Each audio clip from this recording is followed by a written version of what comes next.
যারা অন্নপূর্ণা যোজনায় আবেদনকারী উপভোক্তা এবং যারা পেয়েছেন বা অনুমোদিত হয়েছেন, কারণ 17 তারিখ থেকে টাকা অ্যাকাউন্টে যাচ্ছে, 20 তারিখের মধ্যে অর্থ ঢুকে যাবে এবং গতকাল থেকে এই প্রক্রিয়া শুরু হয়েছে এবং এবারের অনুমোদিত তালিকা হচ্ছে রাজ্যে 1,45,00,000।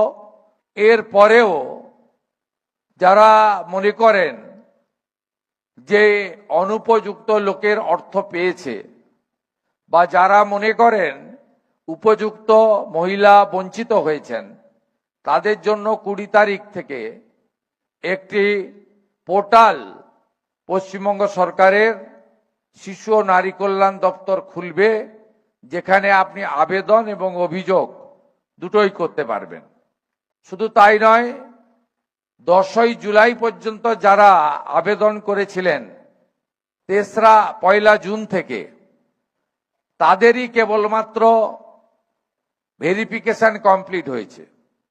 11ই জুলাই থেকে 31শে জুলাই যারা আবেদন করেছেন, যদিও সংখ্যা অনেক কম, কারণ মোট 1,80,00,000 আবেদন করেছিলেন, তার মধ্যে 10ই জুলাই পর্যন্ত 1,66,00,000 মহিলারা আবেদন করেছিলেন, আর রাজ্য সরকার তাদের মধ্যে 1,45,00,000কে অনুমোদন দিয়েছে, যার টাকা গতকাল থেকে ঢোকানোর প্রক্রিয়া অর্থাৎ ব্যাংকিং সিস্টেমে ট্রান্সফারের প্রক্রিয়া চলছে, যেটা 20 তারিখ দুপুরের মধ্যে সম্পূর্ণ হয়ে যাবে।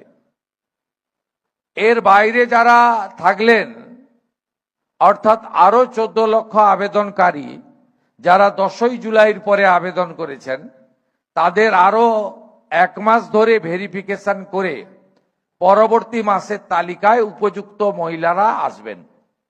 আমরা এই প্রায় 1.5 কোটির কাছাকাছি মহিলাকে এই যোজনায় অন্তর্ভুক্ত করেছি। এটি আমাদের প্রতিশ্রুতি ছিল।